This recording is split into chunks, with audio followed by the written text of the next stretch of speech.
Thank you for turning to page 121. Welcome back to page 121. Today I want to go over an excellent game that was out in the early to mid 90s and saw popularity into the early 2000s, Silent Death. And specifically, I want to deal with Silent Death: The Next Millennium. A little bit about the company that produced it, the history of the game itself, a touch on the setting, but mostly I want to show the mechanics of the game. The mechanics are what really set this game apart from a lot of other games I've played, and is the mechanics are the reason I still play this game. So, without further ado, Silent Death: The Next Millennium. Okay, Silent Death: The Next Millennium. This came in 1990. The original was published as Metal Express Silent Death and was published from 90 through 94 under that imprint. The core rules were there, as well as a couple of supplements, but it hadn't taken its final shape yet. That final shape came in this fine box set, Silent Death: The Next Millennium, which was published in 1995. This is published by ICE, Iron Crown Enterprises, a fine game manufacturer, and it unfortunately went out of business around in the early 2000s. But Silent Death, during its day, which would have been 95 till the early 2000s, saw a great deal of use, great deal of play. It was a contemporary to BattleTech when BattleTech was at its peak of popularity, and the friendly local game store that I used to frequent would hold tournaments for both. I participated in BattleTech tournaments and Silent Death tournaments. I also ran a couple of demos of Silent Death at that store. This is just a lot of fun. This game really captures the essence of flying into space in your little one-man fighter, a la Star Wars, or in a larger ship. There are three sizes of fighters in this game. There's the smaller fighter, which could be crewed by as many as 3, 4, or 5. The medium ships, known as gunboats, those would be a little more durable and have a larger crew, and then warhounds. Not going to go into a ton of background on the background of the game itself as far as the setting, because that could be its own couple of sets of videos. I will feature it in the future.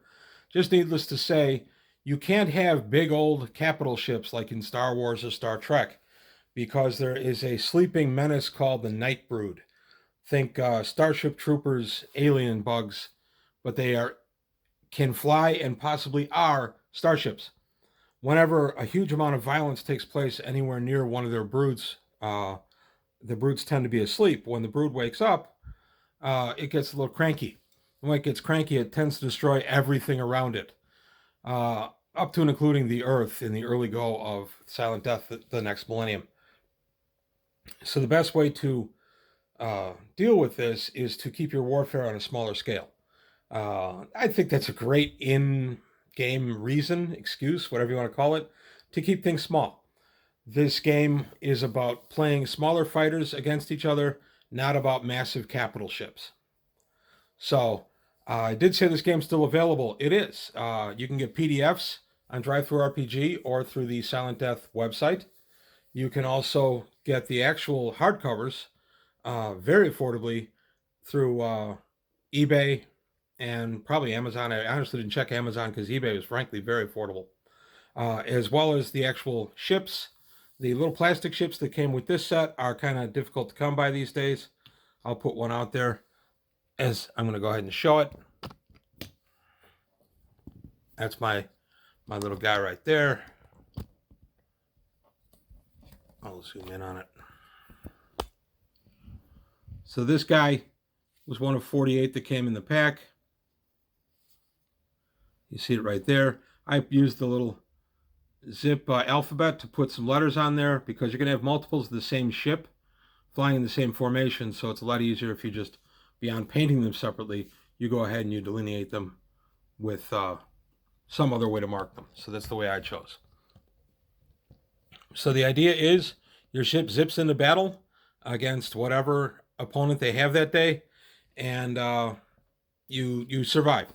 So I'm going to take a look at the sheets themselves and some of the ways you can get damaged in this game, and what was really good about the dice rolling convention they used in this game.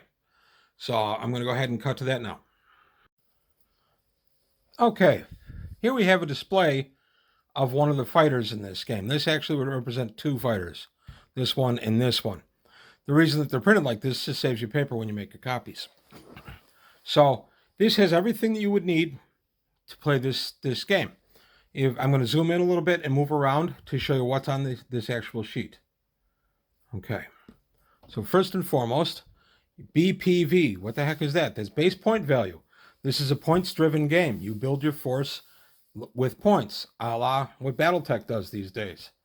I played Battletech before we had total point values, by the way. And there's the TPV, total point value. What this does, the base point value, is the value of the ship itself with its weaponry and armament, speed, everything else. And then you add in the pilot and the gunners. In this case, I gave them 10s across the board, which added 40 points to the total cost of the ship, which made this ship cost me 120 total point value. So if I were playing in, say, a 300-point game, this ship would represent nearly half of my force. So it's not always smartest in this game to max out your pilot and crew and gunners, but I felt like it in this case. So for purposes of this demonstration, we're going to have one Sentry 2 fighting another Sentry 2. You play this game on a hex sheet. That's why I showed it at the beginning as my little background. And then the hex sheet, usually an inch to an inch and a half, depending on the manufacturer, that's your movement. So if you have a drive of 10, which you see here, we do, a drive of 10 is 10-inch movement. And then you have to pay to change facing. So if I were to be on the hex sheet and I were to be flying this way and then want to change my facing, that costs me a movement point. So you get the idea. There are lots of variants in that. There's tight turns and things like that, but I'm not going to go into that today. Those are more advanced rules. So the idea behind this game is that my forces versus your force, and usually with an objective. I need to capture a satellite or an asteroid of some particular value, or more commonly in this game, escort quests are pretty common. I'm not a fan of escort quests, but I have played plenty and I've run plenty. They make big escort quest ships that you can buy through the website, as well as the regular ships, but I'll get into that in a little bit. So basically, this ship is equipped with a disintegrator, which is 2 die 6, an ADB, and then a +1 to hit. What the heck does that mean? Well, 2 die 6 is very simple. 2 die 6. Attack die bonus is based on my pilot's, in this case, the pilot's firing the gun, his gunnery of 10. That gives me a 10-sider. If I had a low gunnery with this pilot, something like a 6, I might be throwing 3 die 6. You're saying, well, that's not too bad. Well, yes, it can be, because I have to hit the defensive value of my opponent. And if I was fighting another one of these ships, I'd need to hit a defensive value of 11. So 11 on 3 die 6 is doable, but not very common. So I wanted to hit really hard with these guys. I'm also going to take a look at the Splatter Guns, which are also 2 die 6, plus the attack die bonus, which is 10 in this case, +3. So I'm going to go ahead with the Splatter Guns just because they're a little simpler. So I have four Splatter Guns. That does not mean I fire it 4 times. That just is a design feature of the game that adds to my damage bonus. That's why I get a bonus +6. So my to hit for these, they can fire in my front quarter right, rear quarter right area. So if I have a ship out here and I was to fire at it, that's the only ones I could fire at. If I had a ship directly behind me, I couldn't fire it, or over on this side, I couldn't fire it. You have to fire this gun. So in this case, I have a ship that's near me. My range is 2, which would give me a +2 to hit. So that'd be 1 or 2 inch. 3, 4, 5, or 6 inches is medium, no bonus whatsoever. And 7 through 10 is my maximum range. After 10, if it's 11 or more, I just can't shoot it. The gun doesn't have the reach. So I'm going to go ahead and I'm going to shoot a ship that's only 5 inches away. So I get 2 6-siders for my weapon, a die 10 for my pilot, and they're at medium range, so no modifiers. So it's 2 die 6 +3. I throw them all at once, and I completely whiff. So now to keep my demonstration going, I'll fire this gun, and it'll be on this side. Same gun, that's why I did this profile. Much, much better result. Oh, perfect result. Okay, so as you see, I threw a 5, a 6, and a 7. If my opponent has a defensive value of 11, 5 plus 6, there's 11. I hit it already. And then 7 more is 18, 21. I hit it. No question. Now, my damage with this particular weapon is medium. So medium is, there's the low die, the medium die, and the high die. That's why I said it was a perfect roll for this demonstration. I am doing damage with the medium die. So I'm doing 6 points of damage plus 6, 12 points of damage.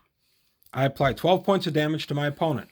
He then applies his damage reduction, which is armor, basically. Armor, shields. It's mostly armor in this game. There is some shields. And then he takes 12 minus 4 is 8. And he takes 8 points to his damage track. Damage track is down here. This would be on his sheet. But since it's another Century 2, I'll do it for demo. So I would simply mark off 1, 2, 3, 4, 5, 6, 7, 8. Uh-oh! I went through something. What did I go through? I went through 10. That is his drive number. His drive is a 10. So his drive now drops down to the next box, which in this case, of course, is a 9. So his drive, instead of being 10-inch movement rate now, he's going 9. I've damaged his engines a little bit. And so on and so forth as you come down the damage track. The 4 with the star is his damage reduction. If I damage that, if I hit that next, say I hit something and I do another 6 points of damage, I track like this, 1, 2, 3, 4, 5, 6, so I can always tell what's what. In this case, his damage reduction drops to a 3, and the large W means that I've hit a weapon. Then I get to pick which weapon of his I want to take out. So, for instance, I'm nervous about his disintegrator. I can take that. Or if I want one of his splatter guns, say this side, so I can come in on this side and he's blind to me, then that's a way to do it too. It all builds into the strategy of the game. You go down the damage track with all this damage. The little star there means a critical hit. Here's the critical hit chart for this particular ship. Let's pretend I hit a critical hit. I now take 2 die 6. This has nothing to do with my pilot value. It's just 2 die 6. And I throw it. And I rolled a 10. My gunner is dazed. One random gunner may not fire his weapon until after the next turn. So that gun is out of action. He's counting birdies circling around his head. So he can't do anything. He can't fire the gun. So as you see, this game has some pretty sweet mechanics. I love that the attack roll is also the damage roll. This is a very fun game. It's simple. It's elegant. You've got everything you need on the sheet. As far as simplicity goes, when my kids were little, we're talking 3, 4 years old, I used to play Battletech with them, and I used to play Silent Death with them. Of course, they couldn't follow it, but what it did teach them was numbers and adding. They were actually a beautiful way to have the kid learn and not realize he was learning because he was playing with daddy's little starships and little Battletech guys, which the kids love doing anyway. So that is how you play this game in a quick nutshell. The game itself, as I said, is available on DriveThruRPG and through the Silent Death website. He also has a Facebook page. And the ships themselves are available on the Silent Death website.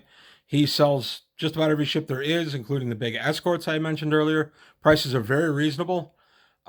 If you're looking to build up your fleet, he's the place to go. I'm going to show a couple of my starships before we go. There you are. This would be a Nightbrood ship. Remoraz, I think it is. And this would be part of my forces going in and fighting it. This is the Warhound of Fletcher. I forget what that is, although this is actually an Aslan exploration vessel from Traveller in the mid-90s.